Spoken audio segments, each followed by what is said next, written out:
Como é que foi na hora que tu decidiu parar, cara? Tu acha assim, tu parou na hora certa? Daqui a pouco tu podia ter jogado mais uns anos? Como é que foi isso aí? Porque não me lembro quem foi que disse, se foi o... Agora me esqueci quem foi famoso que falou que o jogador morre duas vezes, né? Uma quando para de jogar e outra quando morre de verdade, né? Eu acho que foi o Falcão que falou essa frase até. Na realidade, eu parei com o futebol de campo aqui por falta de tempo para treinamento.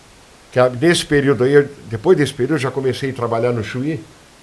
E trabalhava no Chuí, e fiquei 30 e tantos anos trabalhando no Chuí. Então dificultou para mim. Para treinamento, para isso e outra coisa. E o Chuí, tu sabe que o Chuí não para nunca. Não para nunca. Então, isso aí, tu vai indo, foi indo, e acabei deixando, mas sempre fechado. Que o Toninho do Salado, final Toninho, é muito meu amigo, e inclusive parado decidiu o campeonato contra o Brasil também. Fiz o gol lá no campo, saiu 1-0. Só joguei esse jogo. Que ano foi isso? Eu acho que 77, 78, por aí, 76, não me lembro mais. Ah, tu já estava... Estava parado. Não jogava mais, joguei só essa partida aí, fiz o gol do título. Jogou só a final? Só a final. Porque não tinha mais tempo para jogar futebol.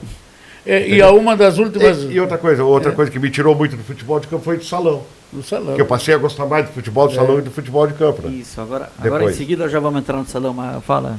Não, é que o Cláudio foi meu jogador, quer dizer, na seleção de Santa Vitória em 85, o Cláudio já estava deixando, e aí eu fui lá no mercado, né? O Cláudio trabalhava no Chuí e jogou na seleção de Santa Vitória também. Fomos a Rio Grande. No Gírix. Era o Nelson Luiz, o goleiro, Nelson Luiz, o Jacaré, eram os goleiros, né? Depois eu disputei o estadual de amadores aqui no futsal. Lógico.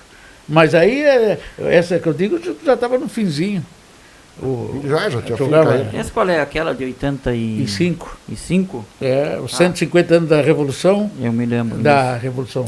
Em 85 eu estava com 51, eu tinha 34 Na Guerra dos Farrapos, aí o governo do estado fez todas as prefeituras faziam um time e jogavam regionalizado depois a final, né? Perdemos para São Lourenço, né? Perdemos para São Lourenço.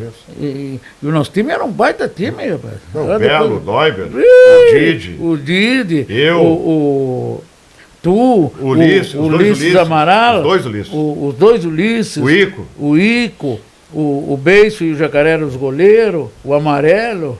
O Querinho já não jogava mais. O Querinho estava tocando bateria, pobre Deus que tem. Então o que me afastou do futebol de campo foi isso aí, trabalho.